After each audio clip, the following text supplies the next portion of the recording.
Okay, so how do you set up your trellis for your tomatoes and your cucumbers and your other vining plants? Let's find out today. So today we're going to show you how to set up a trellis for your tomatoes and your cucumbers. This is typically called like a T-post trellis or something along those lines. There's a few different variations that people do, but this is our take on it, and we're going to show you how to do that today. So let's check it out. Okay, so as you can see, this is our T-post trellis, and this is tomatoes. We have a few rows of tomatoes here. We have 6 rows actually, and we have 2 rows of cucumbers. And it's a pretty simple design. You just use T-posts as the end markers here to hold up your frame, and then we have a galvanized wire that goes across the top with our twine coming down, holding up our tomatoes here. And you can see our tomatoes are doing great. We actually have a bunch of tomatoes on the vine that are just waiting to get bigger and ripen up, and it works very well for the system that we have here. These tomatoes that we have are sun gold in this row. You can see they're thriving. We have Juliet over here, which are a type of Romas. Big beef over here, more sun gold and black cherry, Sakura, and a orange beefsteak tomato over here. Okay, so the first thing that you need to get your T-post trellis set up are T-posts, and these are 7-foot T-posts.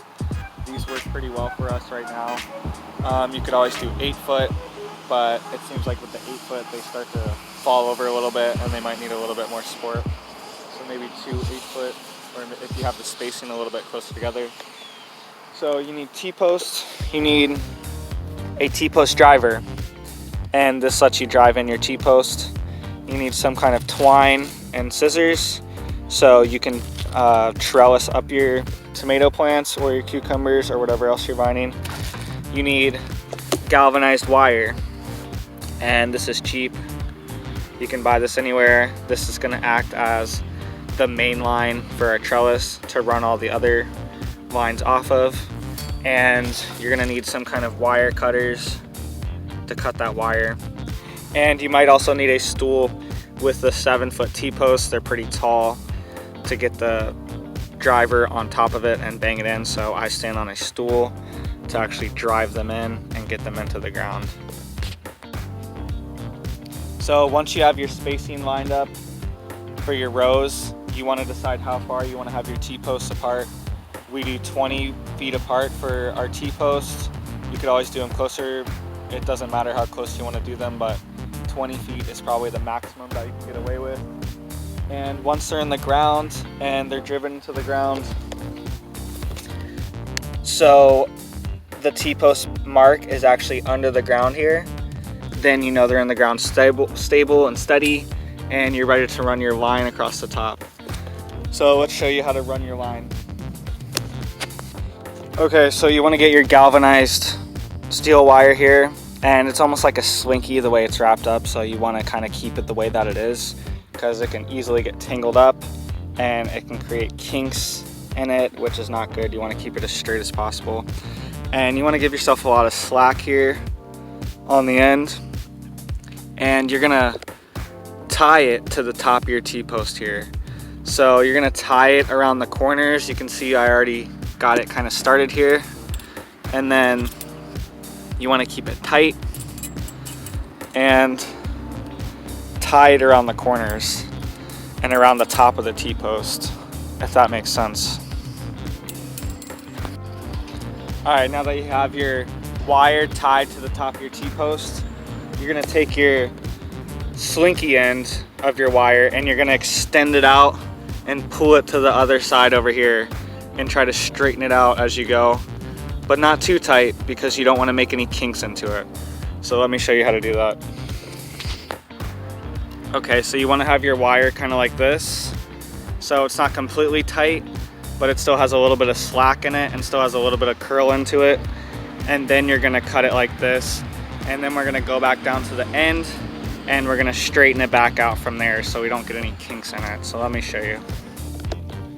So start again where you tied your wire to the end of the post, and you're going to come from here and you're gonna pull it out like this and go all the way down and straighten it out and try to straighten the curl out of it and let the curl go out the end of the wire. So you're trying to just straighten it out as much as possible.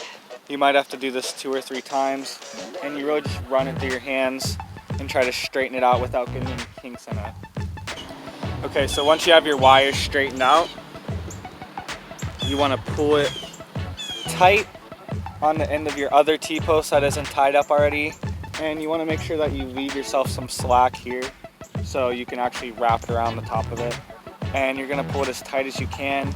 You might have to go out to the wire and actually like pull it over your head to get it even tighter, and get it as tight as you can and just tie it to the top of this post. And then we're going to go and tie it to the middle post too. So I'll show you how to do that. Alright, so once you have your 2 end poles tied up, you want to go to your center post here, and you want to do another tie on top of your line. So you can have as many center posts as you want, but you want to make sure that the line is secured to the post.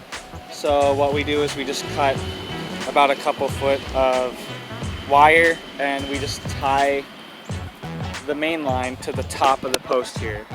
So we'll just use this wire here and wrap it on top of this, and it'll create a nice strong tie, and we'll show you what that looks like.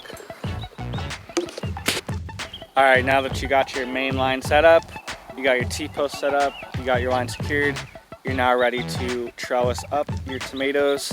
And we do that with just simple twine. We pull out about 7 or 8 feet of twine because our trellis is about 6 feet here, and we need a little bit extra room to tie it to the top and tie it to the bottom of the plant. So pull out your twine.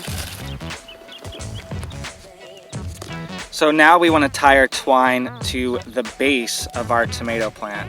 So you want to find the main stem, which you can see this is clearly the main stem of our tomato plant. And you don't want to go super low because you're going to end up pruning these leaves pretty soon. So find some leaves that are fairly high, but preferably not above the first blossom. So this leaf, or maybe even this one, would probably be great to tie underneath, because you can leave those and they'll give you support, so it's not going to hit your blossom and all your weight's going to be on your blossom. So you want to take your twine here and tie it around the bottom of this leaf here, and then you're going to do a double knot, just like if you're tying your shoes in a double knot, and then you want to do one more knot on top of it, so it'll be a triple knot, and that should be secure enough. So let me show you what that looks like.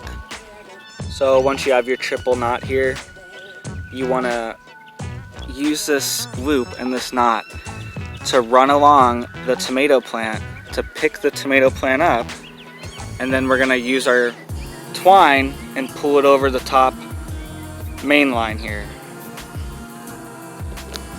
So we just do a simple knot on here. We do a loop knot, so it leaves a little loop and it leaves a little bit of slack here, so we can pull this and loosen this if we need to give us some more slack in the line, or to tighten it back up if we need to. So you can see that this knot is being held under this leaf right here, and that's supporting the tomato, that's holding up right here, and we kind of just train the tomato around the twine, and it's different for every way. My advice is you want to try to keep the twine off the blossom as much as possible if you can. You don't want any weight hanging off of your blossom here, because it can break off, too much weight's on it.